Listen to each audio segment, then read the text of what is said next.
네, 정치권 관심 뉴스 짚어보는 포커스 나이트 시간입니다. 네, 오늘 최진영 변호사, 최진 대통령 리더십 연구원장 함께하겠습니다. 두 분 어서 오십시오. 네, 안녕하십니까. 안녕하십니까. 자, 오늘 헌법재판소가 한덕수 국무총리 탄핵안을 기각했습니다. 재판관 8명의 의견은 기각 5명, 각하 2명, 인용 1명으로 갈렸는데요. 먼저 재판관들의 발언 듣고 시작하겠습니다. 국회가 재판관으로 선출한 3인의 재판관은 헌법 및 국회법 등 법률을 위반한 하자가 있다고 볼 수 없습니다.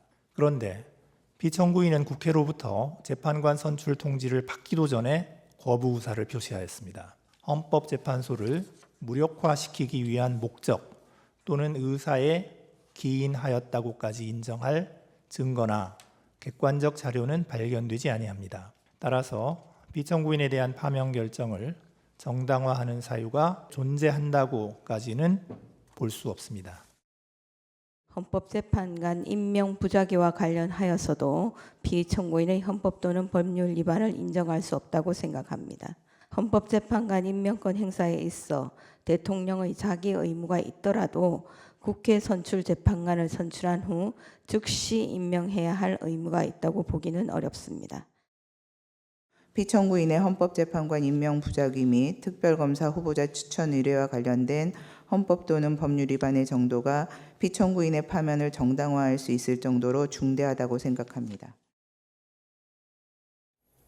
네, 이렇게 해서 기각 의견 2분 그리고 인용 1명 이렇게 해서 이제 3분의 재판관 목소리를 들어봤습니다.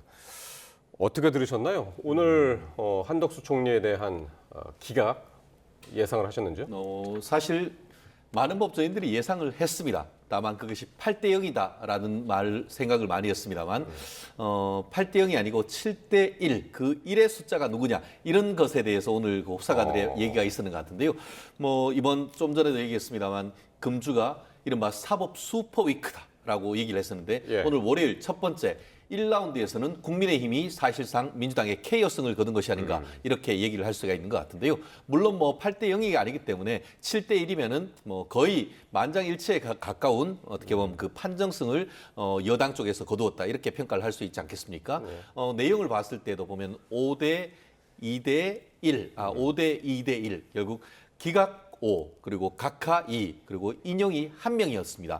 사실 지금까지 이념적 성향으로 봤을 때에 약간 그 좌파적, 진보적 성향이 있다라고 했던 분들 중에서도 3분 정도는 기각을 했습니다. 결국 이 사안 같은 경우에는 정치적 사안으로 볼 것이 아니고 법적 잣대를 봤을 때는 7분이나 각하나 기각할 만큼 사실상 이게 그 결과가 예측된 것 아니겠습니까? 그렇기 때문에 실제 지난번 같은 경우에도 한 번째 개판 기일로 해서 끝나버렸지 않습니까?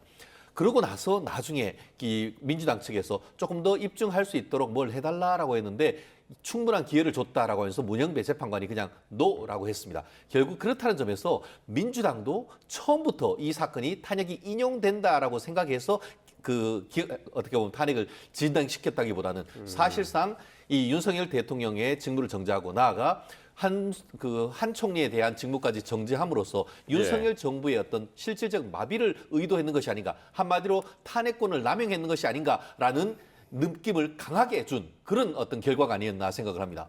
예, 원장님. 누구나 예상할 수 있었던 그런 결과가 나왔기 때문에 사실 저는 새삼스러운 건 없습니다. 그런데 다만 이제 놀라운 거는 그동안 보수 진영으로부터 좌파 재판관이라고 맹렬히 비판을 받았던 문영배 소장 대행도 기각을 했지 않습니까? 예. 이렇게 그랬습니다. 그래서 헌재가 상당히 이 합리적 판단을 하는구나. 보수 진영을 공격하는 거 지금 헌재 내에 좌파 카르텔이 있고 상당히 편향된 판결을 할 것이다라고 또 걱정을 하고 우려를 하고 맹렬히 공격을 해왔는데 이번에 한덕수 최종 결과를 열어보니까 상당히 의외로 합리적 판단을 하는 것을 알 수 있다. 그렇다면 이후 윤석열 대통령에 대한 탄핵도 대단히 합리적 판단할 가능성이 높다. 그럼 합리적 판단할 경우 그렇다면 그 결과는 충분히 이 인용 길로 갈 가능성이 높다라고 보는 거죠. 말하자면 이제 앞으로 윤석열 대통령에 대한 어떤 판단을 하더라도 헌재 판결에 대한 운신의 폭은 훨씬 넓어졌다. 말하자면 보수나 진보로부터 시비를 걸 수 있는 여지를 미연에 방지한 효과가 있었다고 저는 봅니다. 네, 합리적인 판단이었다. 그래서 네. 앞으로는 어떤 판단이 나와도 둘 다 좀 승복할 가능성이 높아졌다. 약간 이렇게 예, 보시는군요. 네, 그래도 이제 5대 2대 1, 뭐 세 갈래로 이제 좀 나뉘었는데요. 이 갈린 지점들에 대해서 하나씩 이야기를 해보면 먼저 5가지 탄핵 사유 가운데 재판관 임명을 거부한 것만 이제 4명의 재판관들이 위헌이다 이렇게 인정을 했습니다만 다만 파면 수준은 아니다 이렇게 봤습니다. 그렇습니다. 네. 뭐 사실 이 부분은 민주당이 지금 또 진행하고 있는 최상목 전 권한대행 현 부총리에 대한 탄핵 사유와 완전히 동일한 것 아니겠습니까? 결국 최상목 권한대행에 대한 탄핵 여부를 이렇게 오늘 월요일 날 헌법재판소가 판결을 하고 나면은 그때의 탄핵 열차를 출발시켜도 늦지 않은 데인데 결국은 민주당이 그 과속으로 어떻게 보면 최상목 권한대행에 대한 탄핵 결정을 진행을 하다가 예. 상당히 이러지도 못하고 저러지도 못한 그런 일이 그 결정이 됐는데요. 어쨌든 이 부분과 관련해서는 그 많은 법조인들이 상당히 좀 비판적으로 보는 시각도 있습니다. 무슨 말씀이냐? 저는 기본적으로 8대 0으로 각하될 가능성을 높게 예측을 했었습니다. 왜냐하면은 지금 헌법재판소의 바이블이라고 할 수 있는 헌법재판소 실무제요 내지는 그 주석서에 권한 대행에 대한 탄핵은 권한 대행에 대한 요건으로 이 탄핵 소추 의결을 해야 된다라고 되어 있고 실제로 대통령 권한 대행이라고 하면은 150석 이상이 아니고 200석 이상으로 되어 있어야 결정이 되는 것이죠. 실제 조금 전에 말씀을 하신 것처럼 정형식 조한창 재판관님 같은 경우에는 각하 의결을 내는 것이 결국 기존의 어떤 헌법재판소의 교과서에 따른 그런 정상적인 결정이라고 생각을 합니다. 다만 그럼에도 불구하고 지금 그 적법 절차를 굉장히 중시하고 있는 김복형 재판관님을 비롯해서 이 5분의 의견이 기각으로 되는 것은 만약에 각하할 경우에는 헌법 그 국회의 탄핵 소추 절차가 처음부터 무효이고 그렇게 되면은 그 한덕수 권한 대행이 사실상 지금 소급해서 그때부터 지금까지 계속 직을 유지했는 그런 결과가 되고 나아가 그렇게 되면 최상목 권한 대행이 임명을 했던 조한창 재판관님이나 아니면은 그 정계선 두 분에 대한 재판관님의 지위가 이게 소급해서 무효가 되는 것이 아닌가 그런 논란이 있게 됩니다. 실질적으로 지금 그 국민의힘 같은 경우에도 만약에 각하될 경우에는 이 2명에 대한 자격에 대해서 문제를 삼겠다라고 공식적으로 언급했던 예. 그런 위험성이 있기 때문에 결국 이런 식으로 법리대로 각하로 간 것이 아니고 기각으로 한 것은 사실상 헌법재판관들이 자기 보신적 어떻게 보면 판결이다. 그런 비판도 충분히 가능한 것이죠. 다만 그럼에도 불구하고 헌법재판소의 법적 안정성 이것도 굉장히 중요하다 보니까 예. 그런 비판을 할지언정 그 이와 같은 결과가 부당하다고 보기는 또 어려운 점도 저도 인정을 하는 바입니다. 예. 그러니까 그 헌법재판관 3명에 대한 임명을 거부한 것에 대해서 위헌적이고 위법적이다 한 사람은 5명입니다. 네. 5명인데 네. 앞서서 이제 기각을 했던 문형배, 이미선, 김형두, 정정미 플러스 정계선. 네. 근데 정계선 재판관은 이걸 이유로 파면해야 된다. 네. 그런 의견을 냈단 말이에요. 네. 네. 솔직히 방금 말씀 들어보면 상당히 좀 내용이 어떻게 보면 시청을 이야기 약간 좀 복잡합니다만 간단하게 말씀드리면 그 한덕수 대행이 재판관 3명을 미임명한 게 위헌이냐 아니냐가 이제 핵심 아니겠습니까? 근데 그게 사실 7대 1로 사실 기각됐단 말입니다. 그래서 한덕수 대행이 바로 직무에 복귀한 거 아닙니까? 근데 내용적으로 들여다보면 실제로 이제 각하한 사람을 2명을 빼면 6명이 판결 내용을 들여다보면 4명, 6명 중에 4명이 말이죠. 4명이 이 사실은 한덕수 대행이 이렇게 임명하지 않은 것은 위헌이고 위법이다라고 공개적으로 명식을 분명히 네. 했습니다. 그러나 파면할 정도로 그러니까 현재 네. 그 정도로 중대하지는 않다고 했지 위헌이고 위법이라고 판결을 했고 그다음 이거는 법적으로 위헌적이고 합헌이고 아무 문제가 없다라고 공개적으로 얘기한 사람은 사실 한 명뿐입니다. 김복평 재판관. 네. 그렇기 때문에 외형적으로 겉으로는 사실 7대 1로 사실 기각이 되면서 한덕수 대행이 직무에 복귀는 했지만 예. 내용적으로 들여다보면 상당히 위헌이나 위법 소지가 많다는 것이 오히려 다수였다라는 것이죠. 예. 따라서 이번 현재 한덕수 대행의 결과만 놓고 이후 윤석열 대통령의 어떤 여러 가지 현재 결과를 유리하게 아전인수격으로 해석하는 건 상당히 무리가 있다라고 봅니다. 저는 우리 좀 차별성으로 좀 별개로 봐야 된다라고 저는 네, 생각을 그 하는 정족수 판단 내린 거에 대해서는 어떻게 보세요? 정족수 판단이요? 어, 네. 그 탄핵을 할 때, 네. 예, 정족수 네. 판단 두 분이 오늘 각하를 하지 않았습니까? 그 네, 이후로 예, 예. 정족수가 맞지 않는다고 그래가지고 예, 예. 그 정족수 판단은 어떻게 보셨나요? 그러니까 이제 그거는 애당초 자체에 사실 위원 합헌이 심사 대상이 안 된다고 보는 거죠. 그래서 이 과반수 151명을 채우면 네. 되냐 아니면 이제 200명을 넘어야 되느냐 3분이한데 예. 일단 정족수에 관한 논란은 소수 논란이 앞으로는 대통령 대행에 관해서 탄핵을 하려면은 과반수 정도만 넘으면 된다라는 걸 이제 어느 정도 보여준 거죠. 결과적으로는 그렇게 됐죠. 네, 결과적으로 이제 그렇게 된 거죠. 그렇기 때문에 국민의힘 같은 경우에는 이와 같은 헌법재판소의 중도 반단적 이게 일도 양단과 다른 것이 대략 어떻게 보면은 타협 판결을 했다는 것을 중도 반단적이다 이렇게 표현을 하는데 예. 결국 이렇게 해서 150명 이상으로만 해도 충분히 탄핵할 수가 있다라고 한 것은 결국 다수당 150석이 넘는 과반수 당에게 탄핵의 라이센스를 준 것이다. 마치 007 살인 면허라고 하듯이 150석 넘는 정당에게 권한 대행에 대한 탄핵에 대한 면허증을 준 것이 아니냐는 그런 비판에서 자유롭기 어려운 것이죠. 실질적으로 지금 그 대행 같은 경우에 대통령 권한 대통령에 대해서 왜 150석이 아니고 3분의 2가 넘는 200석을 하겠습니까?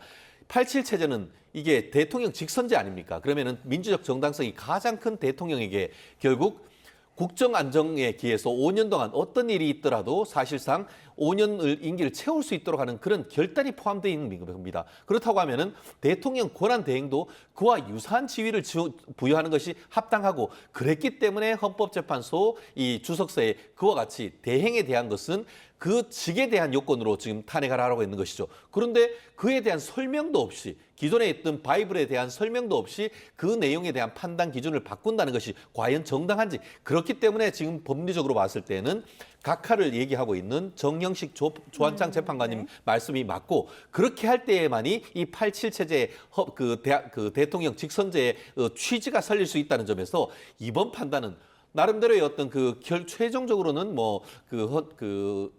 한 총리가 컴백을 했습니다만 사실상 어떻게 보면 국회 과반수가 넘는 그 과반수 정당에 의해 가지고 탄핵이 무단히 반복될 수 있는 그런 위험을 지금 안게 된 판단이라는 점에서 법리적으로 상당히 비판이 가할 가능성이 높다고 봅니다. 그러니까 방금 말씀하셨다시피 이미 국회의장이 민주당 출신인데다가 그리고 민주당이 다수 의석을 차지하고 있는 상태에서 당연히 150석을 하지 않겠습니까? 그럼 스스로 200석을 해서 불결시킬 이유가 없지 않습니까? 민주당 입장에서는. 그러니까 너무나 이 민주당으로서는 다수결로 밀어붙일 수밖에 없는 정치적 환경인 거고 근데 그걸 굳이 법리적으로 그걸 옳다 그러다라고 판단하는 것은 사실은 무리가 다른 거죠. 사실 어떻게 보면 그럼 국민님도 억울하면 다시 더 가지라는 거 얘기할 수 있는 거고 어차피 국회는 억울하고 문제가 상당히 있더라도 저는 문제가 좀 있다고 보는 거지만 어차피 본회의에서 다수결을 처리했기 때문에 저 부분은 어쩔 수가 없다. 국회 표결로 하는 부분은 소수 의석을 가진 사람은 어쩔 수가 없는 겁니다. 그것은. 그런데 그런 식으로 한다고 하면 그건 다수의 폭력이죠. 지금 아시다시피 그 일반 그 대통령 이외에는 직무대행을 한다 하더라도 아무 문제 없습니다. 지금 그렇기 때문에 이번에 입법 공백이 있다는 것이 발견된 건 아니겠습니까? 결국 대통령 직무대행 같은 경우에는 어느 정족수로 해가지고 탄핵하는지에 대한 규정이 없는 겁니다. 그렇기 때문에 관련되는 부분에 대한 국회의 입법 촉구 이런 부분이 있었으면 알겠습니다. 하는 바람이 법조인으로서 있는 것이죠. 어쨌든 오늘 판단으로 그 선례가 생기게 된 것이고요. 네네. 네. 자, 헌법재판소는 또 윤 대통령의 비상계엄 선포 과정에서 한덕수 총리의 방조 그리고 공모는 없었다고 판단을 했습니다. 김형두 재판관의 발언 들어보시겠습니다. 비상계엄 선포에 절차적 정당성을 부여하기 위하여 국무회의 소집을 건의하는 등의 적극적 행위를 하였거나 국회에 비상계엄 해제 요구 결의안 가결 이후 국무회의 소집을 건의하지 않았다는 등의 소추 관련 사실을 인정할 만한 증거나 객관적 자료는 찾을 수 없습니다. 따라서 피청구인이 헌법 7조, 86조, 국가공무원법 56조 등을 위반하였다고 볼 수 없습니다. 사실 한 총리가 복귀를 하느냐 안 하느냐 이것도 상당한 관심이었지만은 진짜 비상계엄과 관련해서 헌재가 어떻게 판단을 할까 그 부분 때문에 연결고리로서 이 부분이 이제 상당히 주목을 받았었는데 어쨌든 동조 사실은 없었다. 그렇게 판단을 했습니다. 그렇습니다. 사실 가장 궁금했던 것이 네. 비상계엄의 위헌성이라든가 이런 부분에 대한 판단이 있지 않을까. 그렇게 됨으로써 윤석열 대통령에 대한 탄핵 여부 결정에 미리 보기 편이 아닌가, 프리뷰가 아닌가라는 그런 얘기를 했는데 이 헌법재판관님 같은 경우에는 그런 부분을 아주 기술적으로 부드럽게 다 빠져나갔던 것이죠. 사실 이와 같은 그 결정은 윤 대통령과 한 총리에 대한 결정을 분리해서 먼저 한 총리에 대한 결정을 하면서 예측된 부분이 아닌가 싶은데요. 결국 본질적으로 이번에 12월 3일에 있었던 그 비상계엄의 위법성, 위헌성 여부에 대한 판단은 전혀 하지 않고 예. 한덕수 국무총리 권한 대행의 행위 자체에 대해서만 판단을 했는데요. 네. 저는 이 부분에 있어서 민주당의 무책임성을 질타하지 않을 수가 없습니다. 예를 들어서 이렇게 생각하면은 검사가 살인죄로 피고인을 기소를 했는데 무죄가 나왔는데 무죄 나왔는 이유가 증거가 없다. 그거하고 똑같잖아요. 지금 그 한덕수 권한 대행을 파면시키려고 하는데 나중에 알고 봤더니 가장 핵심적인 그 사유로서 이 그 비상계엄에 대해서 적극 동조하고 그거에 대해서 도와줬다라고 했는데 그것을 입증할 아무런 증거가 없다고 했는 건 아니겠습니까? 예. 심지어 그 윤석열 대통령에 대한 탄핵할 때도 탄핵과 관련되는 소추 사유에 그걸 뒷받침하는 증거로 다른 증거 하나도 없이 60여 개의 언론 기사만 붙였단 말이에요. 이런 네. 일이 어떻게 있을 수가 있습니까? 지금 헌법재판소법과 정당법, 국회법에 따를 때는 탄핵을 할 때는 탄핵 사유를 확인하기 위해서 청문회라든가 이런 부분을 통해서 증거 자료를 확보한 다음에 그를 통해서 어느 정도의 사유가 입증되면 그때의 탄핵 소추를 하도록 돼 있는 겁니다. 그런데 예. 그런 적법 절차는 전혀 지키지 않고 무조건 너 탄핵식으로 해서 기소를 한 다음에 나중에 봤더니만 증거가 없네. 이런 무책임에 따른 책임, 정치적 책임, 법적 책임, 그 법적 책임과 관련되는 그 입법이 없다고 하면은 이런 부분을 반드시 보완을 해서 앞으로 이런 부분이 반복되는 것을 반드시 막아야 된다는 것을 보여주는 것이 바로 조금 전에 김영두 재판관님이 말씀하는 데서 우리가 얻어야 될 교훈이라고 봅니다. 예. 그러니까 우리 민주당이 사실 안덕수 탄핵은 문제가 많다라는 건 사실 많은 국민들이 인정하는 부분이다. 그래서 방금 말씀하신 상당 부분 동의를 하고 어떻게 보면 민주당이 한덕수 탄핵 직후부터 사실은 여론조사에서 여러 가지로 국민이 오히려 반등을 하고 민주당이 오히려 떨어지는 그런 현상을 나오지 않습니까? 변곡점 현상을 나왔다는데 그 점을 동의하고 헌법재판관들도 보면 한덕수 대행이 적극적으로 계엄에 동조하거나 협조한 것 같지는 않다라고 했는데 오히려 더 어떤 계엄 과정에서 절차가 문제가 있었다. 그리고 국무회의 과정의 절차에 상당히 좀 하자가 있었다라고 오히려 이제 공개적으로 얘기를 하지 않습니까? 그리고 헌재 변론에서도 그렇게 해석을 그렇기 때문에 하시는군요. 그래서 계엄 부분, 의혹 부분, 연루 부분에 대해서는 한덕수 부분이 뭐 그렇게 큰 문제가 될 건 없다고 보는 거고 그리고 한 번 더 말씀드리면 민주당의 어떤 줄 탄핵, 특히 한덕수 총리에 대한 탄핵 강행은 여러 가지로 문제가 많이 있었다라는 걸 저도 솔직히 인정하는 바죠. 네. 그러니까 민주당이 탄핵을 강행한 건 좀 문제지만 방금 이제 말씀하신 게 이제 비상계엄에 방조를 했는지 따졌다는 것 자체가 이 비상계엄이 좀 합법은 아니라는 헌재의 뉘앙스를 좀 읽힌다. 뭐 이렇게 좀 해석을 하신 것 같은데 어떻게 보십니까? 그런 부분에 대해서는 뭐 물론 해석은 각자 나름입니다. 그런데 이번 같은 경우에 말씀드린 것처럼 비상계엄의 위헌성이라든가 이런 부분에 대해서 터치가 들어가기 시작한다고 하면은 결국 윤석열 대통령에 대한 탄핵 여부에 대한 어떻게 보면 예단을 가질 수 있는 그런 부분이기 때문에 예. 헌법재판관님들이 그런 부분은 최대한 피하려고 했던 부분이 이런 부분에도 하나하나 다 묻어 있다라고 생각을 합니다. 아까도 제가 말씀드렸듯이 실질적으로 재판 윤 대통령에 대한 결정 그리고 한덕수 국무총리 권한 대행은 단 1회로 변론 종결을 했는데 그럼에도 불구하고 왜 이렇게 많이 늦어지지 했을 때에 많은 분들이 법조인들이 예측했던 것이 이 탄핵 사유와 관련해서 겹치는 부분이 많다 보니까 누구를 먼저 선고할 경우에는 두 사건의 결과를 예측할 수 있지 않느냐 이런 생각은 상당히 어떻게 보면 합리적인 예측이었죠. 그럼에도 불구하고 헌법재판소가 지난주에 이번 주 월요일 날 따로 한덕수 국무총리 권한 대행에 대한 탄핵을 결정하는 것은 결국 그 결정 내에 통해서 결단코 그 윤석열 대통령에 대한 탄핵 결정에 대한 힌트라도 안 주겠다라는 내부적인 합의가 됐기 때문에 있었던 것 같은데요. 다만 이 문구 자체에서는 그런 부분을 읽을 수는 없었지만 조금 전에 처음에서 우리가 이슈로 했었던 각 헌법재판관님들이 핵심 쟁점에 대한 의견 예. 그런 것을 보면서 이분이 대통령에 대해서는 어떤 식으로 하겠다라는 강력한 힌트, 우리가 실체가 있고 옆에 그림자가 있다고 하면은 마치 이번 그 헌법재판소 결정 같은 경우에는 이 실체, 윤석열 대통령 결정의 주문은 알 수는 없지만 그 이유는 충분히 볼 수 있는 그림자를 봤다. 저는 그렇게 평가하고 싶습니다. 예, 네. 여기까지 듣겠습니다. 지금까지 최진영 변호사 그리고 최진 대통령 리더십 연구원장과 함께했습니다. 고맙습니다. 감사합니다.